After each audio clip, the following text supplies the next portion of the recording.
Here we're going through one of my favorite subjects. It's comparative vertebrate morphology. We're talking about historical predecessors to evolution, part 2. This book is by Kenneth Cardone, 8th edition. It's the International Student Edition for use outside of the United States. It is about comparative anatomy, function, and evolution, published in 2019. Natural selection. The mechanism of evolution by means of natural selection was unveiled publicly by two persons in the year 1858, although it was conceived independently by both. One was Charles Darwin, the other was Alfred Wallace. Both were part of the respected naturalist tradition in Victorian England that encouraged physicians, clergymen, and persons of leisure to devote time to observations of plants and animals in the countryside. Such interests were not seen as a way to pass idle time in harmless pursuits. On the contrary, observation of nature was respectable because it encouraged intercourse with what was then believed to be the Creator's handiwork. Despite the reason, the result was thoughtful attention to the natural world. A.R. Wallace. Alfred Russel Wallace, born in 1823, was 14 years younger than Darwin. Although following the life of a naturalist, Wallace liked the comfortable economic circumstances of most gentlemen of his day. Therefore, he turned to a trade for a livelihood. First, he surveyed land for railroads in his native England, and eventually, following his interest in nature, he took up the collection of biological specimens in foreign lands in order to sell them to museums back home. His search for rare plants and animals in exotic lands took him to the Amazon jungles and later to the Malay Archipelago in the Far East. We know from his diaries that he was impressed by the great variety and number of species to which his travels introduced him. In early 1858, Wallace fell ill while on one of the Spice Islands between New Guinea and Borneo. During a fitful night of fever, his mind recalled a book he had read earlier by the Reverend Thomas Malthus, entitled An Essay on the Principle of Population as it Affects the Future Improvement of Society. Malthus, writing of human populations, observed that unchecked breeding causes populations to grow geometrically, whereas the supply of food grows more slowly. The simple, if cruel, result is that people increase faster than food. If there is not enough food to go around, some people survive but most die. The idea flashed to Wallace that the same principle applied to all species. In his own words written some years later, quote, "It occurred to me to ask the question, why do some die and some live? And the answer was clearly that on the whole the best fitted live. From the effects of disease, the most healthy escaped. From enemies, the strongest, the swiftest, or the most cunning. From famine, the best hunters are those with the best digestion," and so on. Then I at once saw that the ever-present variability of all living things would furnish the material from which, by the mere weeding out of those less adapted to the actual conditions, the fittest would alone continue the race. There suddenly flashed upon me the idea of the survival of the fittest. The more I thought over it, the more I became convinced that I had at length found the long-sought-for law of nature that solved the problem of the origin of species. And that was a quote from Wallace in 1905. He lived from 1823 to 1913.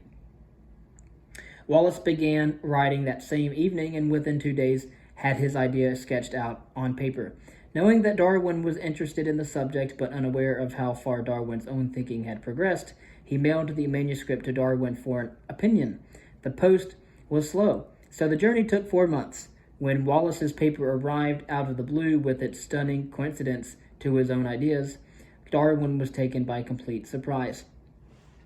Speaking of Charles Darwin, unlike Wallace, Darwin lived from 1809 to 1882 and was born into economic security. His father was a successful physician and his mother part of the pottery fortune. He tried medicine at Edinburgh, Scotland, but became squeamish during operations.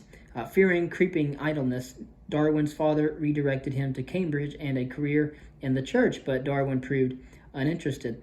At formal education, he seemed a mediocre student. While at Cambridge, however, his long-standing interest in natural history was encouraged by John Henslow, a professor of botany.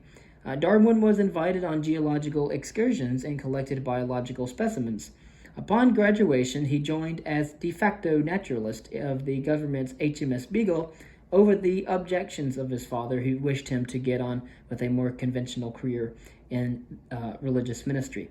He spent nearly 5 years on the ship and explored the coastal lands it visited. The experience intellectually transformed him. Darwin's belief in the special creation of species with which he began the voyage was shaken by the vast array of species and adaptations that the voyage introduced. The issue came especially to focus on the Galapagos Islands off the west coast of South America. Each island contained its own assortment of species, some found only on that particular island. Local experts could tell at sight from which of the several islands a particular tortoise came. The same was true of many of the birds, populations, and plant species that Darwin collected. Darwin arrived back in England in the month of October in the year 1836 and set to work sorting his collection, obviously impressed by the diversity that he had seen, but still wedded to misconceptions about the Galapagos collection in particular. He had, for instance, thought that the Galapagos tortoise was introduced from other areas by mariners stashing reptilian livestock on islands in order to harvest during a latter visit. Apparently, Darwin dismissed reports of differences among the tortoises of each island, attributing these differences to changes that attended the animals' recent introductions to new and dissimilar habitats. So that could be, for example, the introduction of the pig to the Americas and other species as well. However, in the month of March in 1837, almost a year and a half after departing the Galapagos, Darwin met in London, in England, with John Gould, respected specialist in ornithology. Gould insisted that the mockingbirds Darwin had collected on the 3 different Galapagos Islands were actually distinct species. In fact, he emphasized that the birds were endemic to the Galapagos, distinct species, not just varieties, although clearly each was related to species on the South American mainland. It seemed to have suddenly dawned on Darwin that not only birds but plant and tortoise varieties were distinct as well. These tortoises, geographically isolated on the Galapagos, were not only derivatives of ancestral stocks, but now distinct island species. Here then was the issue. Was each of these species of tortoise, or bird, or plant an act of special creation? Although distinct, each species also was clearly related to those on the other islands and to those on the nearby South American mainland. To account for these species, Darwin had 2 serious choices. Either they were products of a special creation, one act for each species, or they were the natural result of evolutionary adaptation to the different islands. If these related species were acts of special divine creation, then each of the many hundreds of species would represent a distinct act of creation. But if this were so, it seemed odd that they would all be similar to each other, the tortoises to other tortoises, the birds to other birds, and the plants to other plants on the various islands, almost as if the creator ran out of new ideas. If, however, these species were the natural result of evolutionary processes, then similarity and diversity would be expected. The first animal or plant washed or blown to these oceanic islands would constitute the common stock from which similar but eventually distinct species evolved. Darwin sided with a natural evolution, but Darwin needed a mechanism by which such evolutionary diversification might proceed, and at first he had none to suggest. Not until his return to England did Darwin's experiences from the Galapagos Islands and throughout his voyage crystallize. 2 years after his return, and while in the midst of writing his results of the other studies from the Beagle, Darwin read for amusement the essay on population by Malthus, the same essay Wallace would discover years later. The significance struck Darwin immediately. If animals like humans outstripped food resources, then competition for scarce resources would result.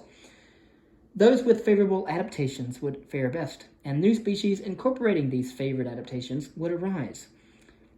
He said, quote, "Here, then I had at last got a theory by which to work," end quote. In a moment of insight, he had solved the species problem. That was 1838, and you would think the excitement would have set him to work on papers and lecturing. Nothing of the sort happened, however. In fact, 4 years lapsed before he wrote a draft, which consisted of 35 pages in pencil. 2 years later, he expanded the draft to over 200 pages in ink, but he showed it quietly into a drawer with a sum of money and a sealed letter instructing his wife to have it published if he met an untimely death. A few close friends knew what he had proposed, but most did not, including his wife, with whom he otherwise enjoyed a close and loving marriage. This was Victorian England. Science and religion fit hand in glove. Of course, Darwin's delay testifies to how profoundly he understood the larger significance of what he had discovered. He wanted more time to gather evidence and write the volumes that he thought it would take to make a compelling case. But then, in the month of June in the year 1858, 20 years after he had first come upon the mechanism of evolution, or evolution by the mechanism of natural selection, Wallace's manuscript arrived. Darwin was dumbfounded. By coincidence, Wallace had even hit upon some of the same terminology, specifically natural selection. Wallace and Darwin, a joint paper, was read in the absence of both before the Linnean Society in London the following month of July 1858. Wallace was, as Darwin described him, generous and noble. Wallace, in deep admiration, later dedicated his book on the Malay Archipelago to Darwin as a token of personal esteem and friendship. Oddly enough, this joint paper made no stir, but Darwin's hand was now forced. Concerning critics and controversy, before moving on to the historical predecessors and the importance of morphology, Darwin still intended a thick discourse on the subject of natural selection, but agreed to a shorter version of only 500 pages. This was On the Origin of Species, which has a longer title, but that's the shorter title, published at the end of 1859. By then, word was out, and the first edition sold out as soon as it appeared in 1859, largely because he produced the expanded case for evolution in On the Origins of Species, and because of a continued series of related work. Darwin is remembered more than Wallace for formulating the basic concept. Darwin brought a scientific consistency and cohesiveness to the concept of evolution, and that is why it bears the name Darwinism. Science and religion, especially in England, had been tightly coupled and indeed were fused together for centuries. A ready answer was at hand for the question of life's origin, a divine explanation, as described in the first book of Genesis in the Judeo-Christian account. Darwinism challenged with a natural explanation.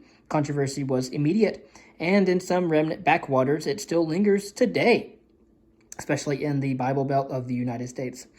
Darwin himself retired from the fray, leaving to others the task of public defense of the ideas of evolution. Sides quickly formed. Speaking before the English Parliament, the future Prime Minister Benjamin Disraeli safely chose his friends.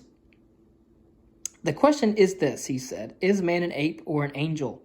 My lord, I am on the side of the angels." Of course, despite this quote, humans are apes, and angels do not exist. Despite the sometimes misguided reactions to criticism stuck, and Darwin knew it. One was the question of variation, the other the question of time. As to time, there seemed not to be enough. If the evolutionary events Darwin envisioned were to unfold, then the Earth must be very old in order to allow time for life to diversify. And in the 17th century, again, the 1600s, James Ussher, Archbishop of Armagh and Primate of all Ireland, made an honorable effort to calculate the age of the Earth. From his biblical studies of who begot whom and from historical dates available at the time in the 17th century, Ussher determined that the first day of creation began in the year 4004 BC on Saturday, October the 22nd at nightfall. But a contemporary, Dr. John Lightfoot, Vice-Chancellor at Cambridge University, estimated further that humans were created 5 days later at 9 o'clock in the morning, presumably at Greenwich Mean Time. But many took this date as literally accurate, or at least as indicative of the recent origin of humans, leaving no time for evolution from apes or angels. A more scientific effort to age the Earth was made by Lord Kelvin, who used temperature taken in deep mine shafts reasoning that the Earth would cool from its primitive molten state to present temperatures at a constant rate, Kelvin extrapolated backward to calculate that the Earth was no more than 24 million years old. He did not know that natural radioactivity in the Earth's crust keeps the surface hot. This fact deceptively makes it seem close in temperature and thus in age to its molten temperature at first formation. The true age of the Earth is actually several billion years, 4.5 billion years. But unfortunately for Darwin, this was not known until long after his death. People in his own day thought the Earth was 10,000 years old or less, and people today still believe the same thing against all investigations. Critics also pointed to inheritance of variation as a weak spot in his theory of evolution. The basis of heredity was unknown in the time of Darwin. The popular view held that inheritance was blending. Like mixing two paints, offspring received a blend of characteristics from both parents. This view, although mistaken, was taken seriously by many at the time. It created two problems for Darwin, however. From where did variation come? How was it passed from generation to generation? If natural selection favored individuals with superior characteristics, what ensured that these superior characteristics were not blended and diluted out of existence in the offspring? If favored characters were blended, they would effectively be lost from view, and natural selection would not work. But Darwin could see this criticism coming and devoted much space and On the Origin of Species to discuss sources of variation. Today, however, we know the answers to this paradox. Mutations in genes produce new variations. Genes carry characteristics unaltered and without dilution from generation to generation. This mechanism of inheritance was unknown and unavailable to Darwin and Wallace when they first sought answers to the origin of species in the 19th century. It was probably no coincidence that the intellectual breakthroughs of both were fostered by voyages of separation from the conventional scientific climate of their day. Certainly, study of nature was encouraged, but a ready interpretation of the diversity and order that they observed awaited such naturalists. Although the biblical story of creation in Genesis was conveniently at hand and taken literally by some to supply explanations for the presence of species, there were scientific obstacles.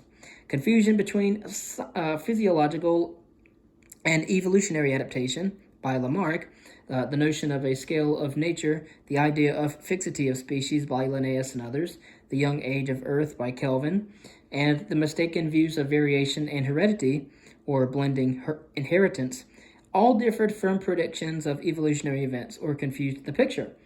It is testimony to their intellectual insight that Darwin and Wallace could see through the obstacles that defeated others.